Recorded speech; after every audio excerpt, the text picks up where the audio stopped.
안녕하세요. 보통날의 안녕입니다.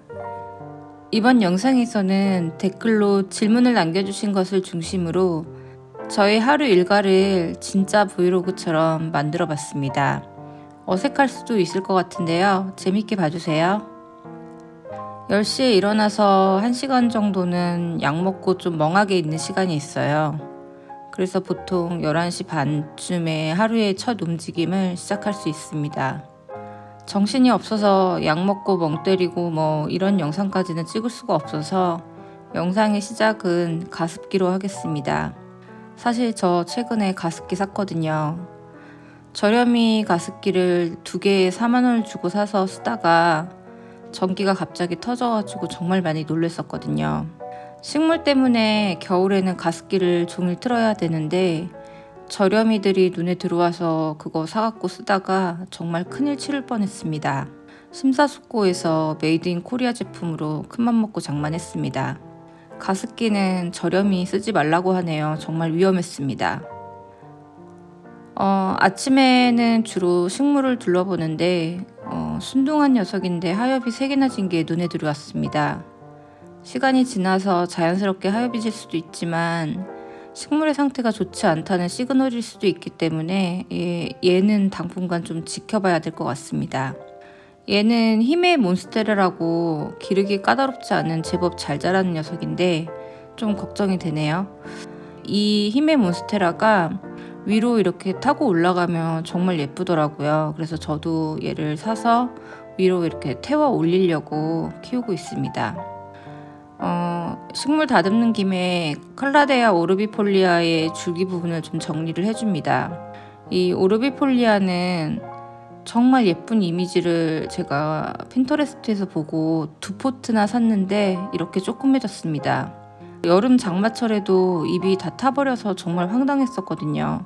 근데 오히려 겨울에 잎이 안 타고 있어서 마음은 놓이지만 잎이 많이 없어졌습니다.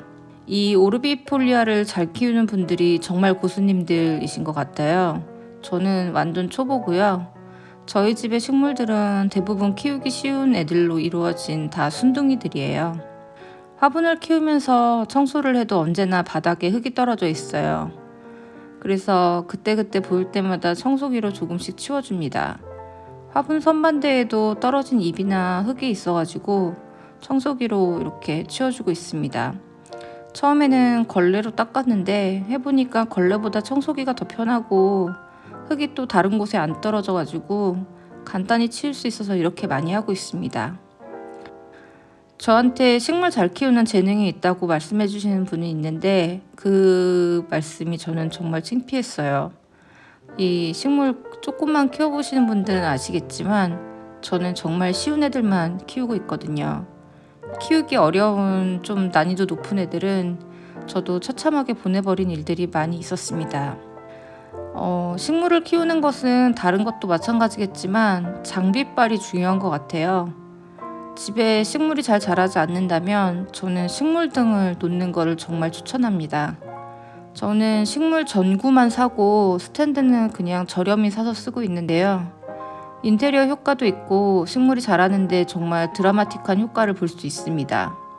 집에 햇빛이 들어와도 저희 집은 남향이지만 하루에 3-4시간밖에 안 되더라고요. 근데 보통 식물은 해를 7시간 정도 봐줘야 된다고 하더라고요. 이것도 아주 얄팍한 지식입니다. 확실한 건지는 잘 모르겠고 어쨌든 그렇게 들어서 해가 진 이후에는 식물 등을 켜서 7시간 정도는 채워주려고 하고 있습니다. 식물 등을 켜두면 집에 있는 일반 등은 밤에 안 켜게 되더라고요. 잘 몰랐었는데 형광등을 켜는 것보다 이 간접등을 켜놓으니까 집이 더 아늑한 분위기가 느껴져서 저는 정말 만족하고 있어요. 그리고 특히 겨울에는 서큘레이터를 켜두셔야 좋습니다. 빛 다음에 중요한 게 바람이라고 하더라고요. 그런데 겨울에는 창을 오랫동안 열어둘 수가 없잖아요. 그래서 바깥 공기보다 바람의 순환이 중요하다는 말을 듣고 서큘레이터를 틀어주기 시작했는데요. 저는 다른 계절에는 안 그런데 겨울에는 흙에 곰팡이가 필 때가 있더라고요. 그래서 그 흙을 파내고 곰팡이 유발한 애들은 서큘레이터 앞에 두고 흙이 잘 마르도록 해주고 있습니다. 식물등만 있어도 없는 것보다는 정말 큰 차이를 느낄 수 있어요. 제가 식물을 키우는 것은 재능이 아니라 그냥 이것저것 찾아보다 보니 장비빨이었구나 라는 생각을 하게 되었습니다. 제가 브런치에서 글 쓸 때부터 보셨다는 분께서 광고를 주셔가지고 제품을 소개해 드리려고 해요. 광고를 의뢰 주실 때 조심스러워 하셨는데 저에게 도움을 주고 싶다고 하셔가지고 저도 사실 선뜻 받기가 죄송했지만 제품을 받아서 일주일간 먹어보니까 제품이 좋아서 소개를 하려고 합니다. 제가 앓고 있는 병 중에는 입마름이 심해가지고 약을 따로 먹고 있어요. 그래서 갈증이 정말 심한 편입니다. 그래서 물을 정말 많이 마시는데 물만 마시기에는 좀 질려가지고 이것저것 음료를 정말 많이 마시거든요. 일반 티는 쓴맛이 나서 갈증 해소가 되지 않는데 이 방패차는 마시면 뒷맛이 되게 부드럽고 카페인이 없어서 저에게는 정말 잘 맞았거든요. 이름이 왜 방패차인가 봤더니 슈가 커팅 레시피라고 되어 있어서 저는 달콤한 디저트를 먹고 나서 건강을 위해서 마실 수 있는 차라고 생각을 했습니다. 그래서 내가 뭔가 내 몸을 관리한다는 생각 이런 것들을 갖게 돼가지고 좋았고, 방패차는 여주, 돼지감자, 수국잎 모두 다 국내산을 사용하고 있고요. 그리고 인도네시아산 바나나 잎으로 이렇게 구성이 되어 있어요. 저는 여주나 돼지감자차를 몸에 좋다고 해서 따로 마신 적이 있는데 이게 되게 거북했거든요. 근데 이 제품은 배합을 되게 잘 하셔가지고 고소한 향과 부드러운 느낌이 들어서 편안하게 마시기가 좋았습니다. 원물 그대로가 다 들어있어서 인공향이 들어있는 차처럼 자극적이지 않고 정말 부드러운 물을 마시는 느낌이라 음료를 마시는 저에게는 정말 잘 맞았습니다. 그리고 방패차 패키지 디자인도 되게 부드러운 핑크로 구성이 되어 있어서 그 이미지와 정말 잘 맞게 디자인이 된 것 같아요. 제품 구입 링크는 더보기 그리고 댓글 상단에 고정해 두겠습니다. 많은 관심 부탁드릴게요. 저희 집 고양이 이름은 순이에요. 제가 첫 영상에 순이라고 이름을 써놨었는데 그 H라는 인간이 한 곳장에 제가 유튜브에 고양이 이름 순이라고 밝혀가지고 자신이 누구인지를 알 수 있게 만들었다며 또 명예훼손을 했다는 헛소리를 해대더라고요. 너무 웃기지 않나요? 자신의 반려묘 이름까지 사람들이 기억할 정도로 자신이 대단한 사람이라고 생각하는 것 자체가 이게 정말 미친 게 확실하구나 라는 생각을 했습니다. 반려묘나 반려견의 이름을 기억을 할 정도면 BTS 비님의 연탄이나 아니면 정국님의 밤이 정도 돼야지 그래도 이름을 딱 기억하고 반려견 얼굴도 기억하는 거지. 순이는 사실 주인이 BTS는 아니잖아요. 누가 알기나 할까요? 자신이 BTS급 정도 되는 줄 알고 뭔가 대단한 레벨이라고 생각하는 망상증 환자인 것 같습니다. 다시 원래 이야기로 돌아와서 이 순이가 처음 데려왔을 때 너무 순하고 얌전하고 겁이 많고 그래가지고 순둥하게 잘 살라고 순이라고 이름을 지어줬어요. 그리고 실제로도 정말 순둥한 아이입니다. 순둥하기도 하지만 또 새침하고 도도해서 고양이 그 자체의 성격을 가지고 있습니다. 자기가 원할 때만 만져줘야 되고요. 자기가 싫어할 때는 만지면 물어버립니다. 우리 집에는 물어요. 평소에는 이렇게 무는 강도를 잘 컨트롤해갖고 살살 무는데 가끔 흥분할 때가 있어요. 그래서 뒷발 팡팡까지 하면서 제 손을 물면은 진짜 아픕니다. 이건 뭐 순이 잘못은 아니고 제가 잘못 키워서 이렇게 된 거고요. 원래 아기 때부터 손으로 놀아주지 말라고 경고를 많이 받았었는데 저는 그 귀여움을 참지 못하고 손을 계속 내줬거든요. 그래서 지금도 손을 장난감으로 생각하는지 잘 뭅니다. 그리고 저를 아주 만만하게 생각하고 있죠. 외부에서 다른 손님들이 오면 인형처럼 가만히 앉아 있어요. 물거나 하악질 같은 것도 절대 못하죠. 병원에 가면 보통 양이들이 하악질하거나 막 야옹 소리 엄청 크게 내고 물고 이러는데 순이는 정말 순한 척을 잘해요. 인형 모드로 가만히 있거든요. 그래서 병원에서 이렇게 간호사분이나 수의사분들이 얘의 이 순한 척에 잘 속습니다.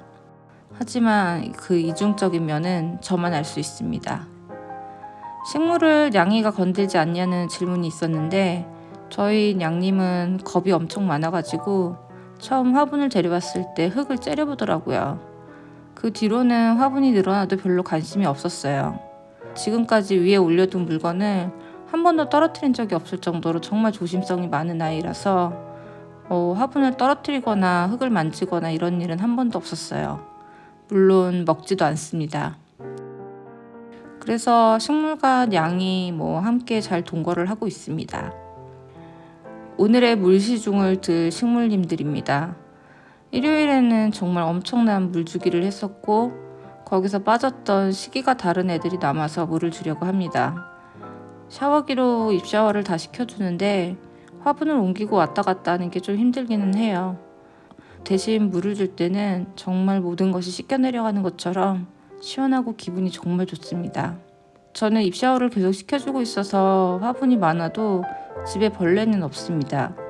초기에는 뿌리파리 같은 걸로 고생을 많이 했었는데 입샤워를 계속 시키면서 화분이 많아도 벌레는 없습니다.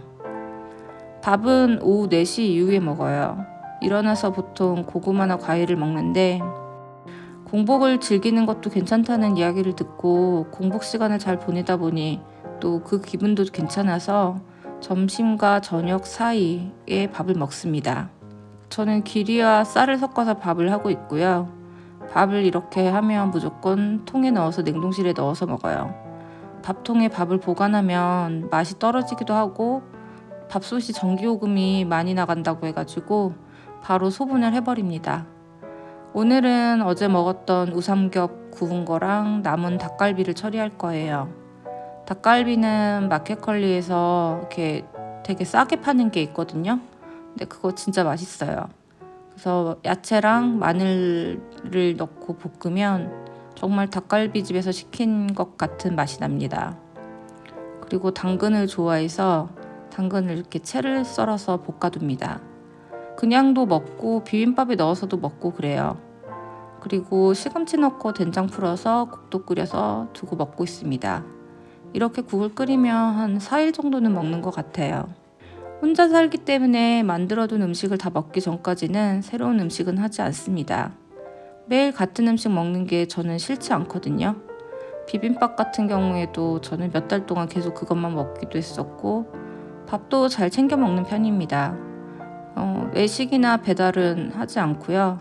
그냥 재료 같은 거 주문해서 간단하게 해서 먹고 있어요. 그리고 요리를 못하는 편은 아닌 것 같아요. 근데 대신에 좀 대충 하는 편입니다. 이 브이로그라고 하면 좀 감성 있는 그릇도 있어야 되고 그런데 제가 그릇을 안 사요. 그래서 사람들이 되게 신기해 하거든요. 그래서 엄마가 이제 그릇을 가져다 주신 것과 이케아에서 제가 몇 개 산 거 이걸로 이제 생활을 하는데 앞으로 좀 더 감성 있는 그림을 위해서 이케아에서 그릇을 좀 사야겠다는 생각을 하고 있습니다. 저는 설거지할 때 그릇을 잘 깨는 편이라 고가의 그릇은 쓸 생각이 지금도 없습니다. 이케아 그릇이 저렴하고 튼튼해서 좋더라고요. 그래서 그릇은 이케아로 통일입니다.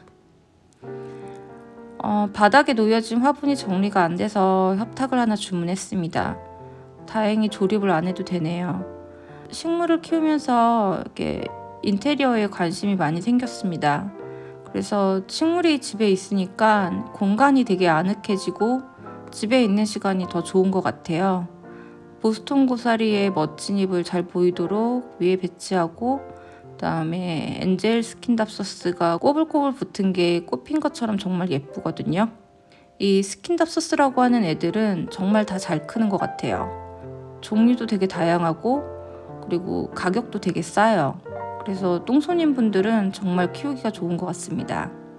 밤이 되면 청소도 좀 하고 빨래도 개고 이것저것 집안일들을 합니다. 밤 11시가 되면 순이가 침실로 안 들어오면 호통을 치거든요. 그래서 무조건 침실에 들어가야 돼요. 밖에 있으면 제가 방 안에 들어갈 때까지 웁니다. 잠은 1시나 2시 정도에 자고 침대 위에서 노트북으로 이것저것 하거나 아니면 책을 읽는 편이에요. 그리고 자기 전에는 스트레칭이나 명상 같은 것도 침실에서 하고 있고요. 그냥 이렇게 하루를 보내고 있어요. 예전 같으면 의미가 없는 삶이라고 하면서 또 저를 비하하고 그랬을 텐데 어떤 분이 댓글에 이렇게 남겨주셨어요. 정말 짧은 문장이었는데 그냥 살아도 됩니다.